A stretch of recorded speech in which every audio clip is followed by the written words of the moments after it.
दोस्तों दोस्तों आज जिस स्टॉक की चर्चा मैं आपके सामने करने वाला हूं उस स्टॉक का नाम है टीसीएस यानी टाटा कंसल्टेंसी सर्विसेज लिमिटेड।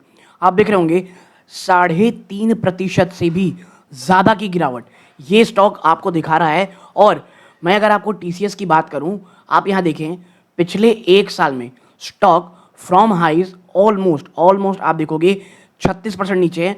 और बात ना ये नहीं है कि स्टॉक आपका कितना परसेंट गिरा है, कितना गिरावट हो चुकी है। प्रॉब्लम है स्ट्रक्चर की, प्रॉब्लम है फ्यूचर। आप ये कह सकते हो कि इनके जो इनको ऑर्डर आ रहे हैं उसकी ऑर्डर है, आपके जो ग्रोथ है वो किस तरह होगा, ऑर्डर ग्रोथ जो है। तो ये तमाम चीज़ें मिल करके एक दबाव तो है। टीसीएस के मेरे पुराने रिजल्ट्स में मैंने बार बार एक ही बात कही है, अगर आप बहुत ज़्यादा पेशेंस हैं आपके अंदर, अगर आप ये सोचते हो कि इंडिया की आईटी इंडस्ट्री ये जो पूरी दबाव है उसे झेल जाएगी, प्लस जब तक डोनाल्ड ट्रंप है वहाँ पे दबाव आईटी सेक्टर में रहेगा, एआई जो इशू है वो तो है ही है, तभी आप या तो एक्यूमुलेशन मोड में ही जाएं। लमसम करना या ये सोचना यहाँ से काफ़ी अच्छे रिटर्न दी जाएगा, ऐसा नहीं होने वाला है दोस्तों। ओके, तो मैं ऐसा क्यों बोलता हूँ दैट ये जो लेवल है, और आप देखें आज जब बाजार बंद हुआ है बस एक रे ऑफ होप आया भी कह सकते हो, 2300 से ऊपर आपको टीसीएस बंद होकर दिखाई दिया है। और आज इसने नया 52 वीक लो लगाया है 2283 का दोस्तों, यानी 2283 रुपीज़ का।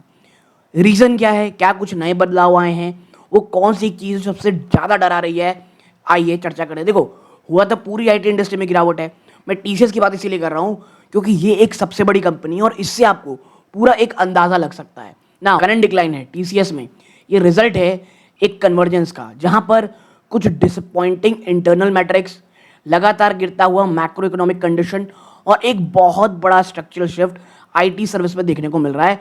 उनके आईटी सर्विस में नहीं कहना चाहिए, आईटी सर्विस के वैल्यूएशन मॉडल में। मैंने ये चर्चा ना इससे पहले भी बार की थी। अब की जो आईटी कंपनीज को मिलने वाली है वो बिलेबल आवर्स नहीं, टास्क ओरिएंटेड रहेगा। अब आप 100 घंटे, 10 घंटे, 50 घंटे काम करके बिल नहीं दे सकते हो, आपको टास्क ओरिएंटेड काम करना पड़ेगा। इससे जो आपका टॉप लाइन है वो डाउन होगा, शायद मार्जिन का क्या होगा ये देखना पड़ेगा, हेड काउंट्स में बड़ी गिरावट आएगी। तो ये तमाम चीज़ें मिल करके ना एक पूरा का पूरा जो मॉडल एवोल्यूशन का उसको ही चेंज कर रही है। फिर हम आगे बढ़ते हैं, revenue conversion and growth decoupling. जो सबसे बड़ा लॉजिकल फ्लॉ है ना बुल केस में टीसीएस का, वो ये एजम्पशन है कि एक बहुत ही मजबूत जो ऑर्डर बुक है वो ऑटोमेटिकली ट्रांसलेट हो जाएगी रेवेन्यू ग्रोथ में। क्योंकि अक्सर लोग कहते हैं भाई इतना बड़ा ऑर्डर बुक है देखिए हो क्या रहा है। टीसीएस ने रिपोर्ट तो किया था total contractual value TCV $12 billion की और $40.7 बिलियन की फॉर द फुल ईयर, लेकिन जो एक्चुअल रेवेन्यू ग्रोथ थी ना वो ऑलमोस्ट फ्लैट थी, 4.6% की ईयर ऑन ईयर जंप। यानी ये क्या दिखा रहा है, फेलियर किस चीज़ में, एग्जीक्यूशन, और एक बहुत ही बड़ा डिले प्रोजेक्ट को रैंप अप करने का। ओके, फिर आते हैं कहाँ पर, कांस्टेंट करेंसी डिक्लाइन।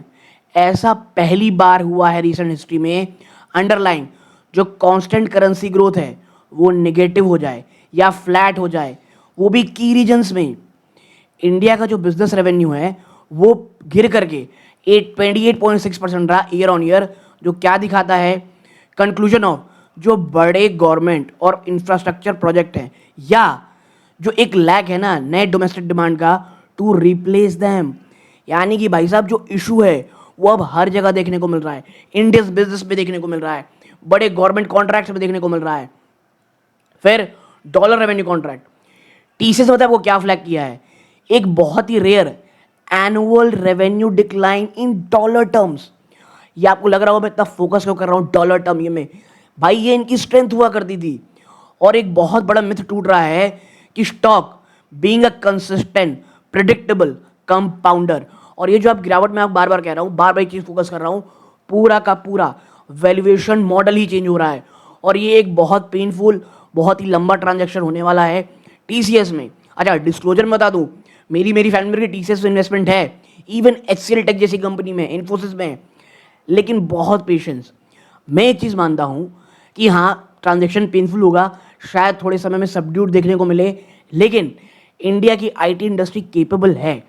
एक चीज़ और है, इंडिया की एक जो गोल्डन टिकट थी मैं कहता हूँ कि इतना पैसा, इतना कैश इनके पास था कि ये बहुत बड़ी मात्रा में इन्वेस्ट कर सकते थे एआई में। ठीक है, इतनी कैश थी, एटलीस्ट तमाम जो टॉप 5 और 6 कंपनीज थी इंडिया की, उन्हें कहीं ना कहीं एटलीस्ट छोटी कंपनीज के साथ या जो अच्छा इंडिया में काम कर रही हैं उनमें निवेश करना था। आप देखते होंगे जो तमाम बड़े आईटी कंपनीज वाले हैं हमारे यहाँ के, वो अक्सर आके भाषण ये देते हैं कि भाई रोड ऐसी है, गवर्नमेंट क्या कर रही है। आपने क्या किया? आपके पास गोल्डन चांस था, 20-25 साल आपने दबा के पैसे कमाए। आपको ये था, ये चीज़ें बहुत पहले देखनी थी। और मैं एक बता दूं, इन्फोसिस के एक मालिक थे, ठीक है, मालिक नहीं कहना चाहिए, सीईओ थे, विशाल सिक्का जी, अगर आपको याद हो तो। उन्होंने ये चीज़ बहुत पहले बोली थी। मैनेजमेंट ना साथ दिया ना कुछ कहा। और मैं इसीलिए कहता हूँ हमारे यहाँ ना कोई भी विजनरी काम नहीं करते हैं, सब एक दूसरे के ऊपर काम लगातार थोप रहे हैं। और यही कारण है कि आज इंडिया की आईटी इंडस्ट्री को, जिनके पास कैश था, इन्वेस्टमेंट वो कर सकते थे, आप नहीं compete कर सकते उसके साथ, आईटी यूएस के साथ, लेकिन हमारे यहाँ की जो कंपनीज थी उनमें तो निवेश करना था। फिर आता है क्या? मैक्रो, आप कह सकते हो जियोपॉलिटिक और करेंसी फ्रिक्शन। जो एक्सटर्नल प्रेशर्स हैं वो ट्रिगर हो गए, और risk of sentiment, specifically high valuation IT stock में वेस्ट एशिया टेंशन लगातार बढ़ता, वेस्ट एशिया और क्रूड, बढ़ता हुआ क्रूड ऑयल, उसने ग्लोबल मार्केट को हिला के रख दिया है। एक एक्सपोर्ट ओरिएंटेड फर्म टीसीएस बहुत ज़्यादा वुलरेबल हो जाती है, resulting caution in global enterprise. भाई खर्चा करना लोग कम कर देते हैं, स्थिति थोड़ा आगे बढ़ा देते हैं। जो मैं कह रहा हूँ ना कि ऑर्डर तो बहुत ज़्यादा है, बट एक्सक्यूट कैसे करोगे? क्योंकि ऑर्डर को जितना डिले हो सकता है कर रहे हैं, क्योंकि क्या पता आने वाले समय में क्या हो जाए। शायद जो अनसर्टेनिटी पूरी ग्लोबल वर्ल्ड की, वो बहुत ज़्यादा डरा रही है। प्लस डोनाल्ड ट्रंप आग में घी के डालने का काम अक्सर करते रहते हैं। फिर है करेंसी वोलेटिलिटी। भाई साहब, इंडिया का रुपए ऑल टाइम लो 95 रुपीज़ 58 पैसा टच किया था अगेंस्ट यूएसडी 12 मई को, जो आज है। और जब जो रुपया है वीकर रहता है ना, टिपिकली ये बेनिफिट करता है आईटी एक्सपोर्टर्स को। और मार्केट करंटली प्रायोरिटाइज कर रहा है रिस्क को of a global growth slowdown over marginal currency gain. अब यहाँ पे एक मिथ है कि सबको लग रहा है यार करेंसी मजबूत है, डॉलर मजबूत है, दबा के पैसे आएंगे। नहीं भाई, उससे जो गेन आएगा ना वो उसके कहीं भी आसपास नहीं जितने लॉस में कंपनी वाली है।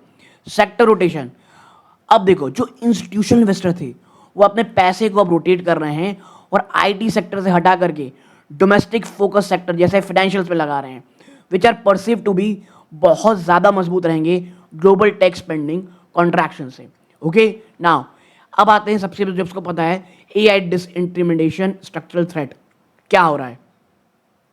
जो मैंने चर्चा की, ह्यूमन इंटेंसिव ऑब्सोलेंस। जो बिजनेस मॉडल था ना लेबर आर्बिट्राज का, यानी 1000 इंजीनियर हायर करो कोडिंग के लिए, टेस्टिंग के लिए, मेंटेनेंस के लिए, इसे सीधा चैलेंज आया ओपन एआई के एंटरप्राइज डिप्लॉयमेंट से। एआई शिफ्ट कर रही है फ्रॉम अ टूल जो पहले आईटी फर्म यूज कर पाती थी टू एन एग्जीक्यूशन मैकेनिज्म जो अलाउ करता था क्लाइंट को to bypass traditional service provider entirely. फिर है रेवेन्यू डिफ्लेशन। इवन जहां पर टीसीएस सिक्योर किया है एआई लेड कॉन्ट्रैक्ट, ऐसा नहीं है टीसीएस के पास कुछ है ही नहीं ना उन्हें एआई लेड क्लाइंट मिल रहा, नहीं मिल रहा है सब, लेकिन ये प्रोजेक्ट ना ऑफन ऑटोमेट करते हैं टास्क को जो पहले एक हाई बिलिंग मैनुअल एफर्ट दिखाया करते थे। मैं यही कह रहा हूं, आप जो एक लेबर इंटेंसिव बिलिंग किया करते थे अब वो नहीं दिखेगी। रिजल्ट क्या हो रहा है? सेम वर्क किया जा रहा है लेकिन बहुत ही कम मनी से, जिसके कारण लॉन्ग टर्म रेवेन्यू इरोजन जो लगे सेगमेंट में था वो हो रहा है और मार्केट उसे ही धीरे धीरे प्राइस इन करते दिखाई दे रहा है। इवन नेक्स्ट ईयर तक भी कहा जा रहा है कि जो ग्रोथ आएगी वो उतनी अच्छी नहीं आएगी। फिर ऑपरेशनल और टेक्निकल प्रेशर, देखो मार्जिन शॉक, एक वन टाइम इम्पैक्ट आया न्यू लेबर लॉ के चक्कर में जो इम्प्लीमेंट किया गया, उसने नेट प्रॉफिट को हिट किया 14% में दिसंबर क्वार्टर में, और जो मार्जिन स्टेबिलिटी डिफेंस था वो टूटा। अब आप ये कह सकते हो कि ये जो चीज़ है ये नेक्स्ट ईयर में नहीं रहेगी एटलीस्ट, तो जो नेक्स्ट ईयर का रिजल्ट आएगा वो इससे तो एटलीस्ट बचा रहेगा। और मैं इसीलिए कह रहा हूँ एक्यूमुलेशन, टीसीएस आने वाले समय बहुत पेनफुल पीरियड में जाएगी। और लगातार क्या हो रहा है, नए 52 वीक लोज बन रहे हैं और शायद एक बार आपको 2000 के आसपास भी टीसीएस मिल सकता है। तो ये जो चीज़ें हैं वो रियलिटी में रहेंगी। फिर है हेड काउंट रिडक्शन हो रहा है, टीसीएस ने इंप्लीमेंट किया है 2% का target head count reduction, while ये मार्जिन को तो प्रोटेक्ट करता है, लेकिन मार्केट इसे ये देख रहा है कि लगातार जो डिमांड पाइपलाइन है वो कम हो रही है रेदर देन ऑपरेशनल इफिशिएंसी। जब आप मजबूरी में कोई काम करते हो तो वो रहता है कि भाई वो ऑपरेशनल इफिशिएंसी नहीं है, वो आपकी मजबूरी है। फिर है price to growth PEG mismatch with PEG ratio जब आपका 2 है, स्टॉक को एक्सपेंसिव कंसिडर किया जाता है to its current low single digit growth. आप 4-5% की ग्रोथ के साथ पैग को 2 नहीं रख सकते।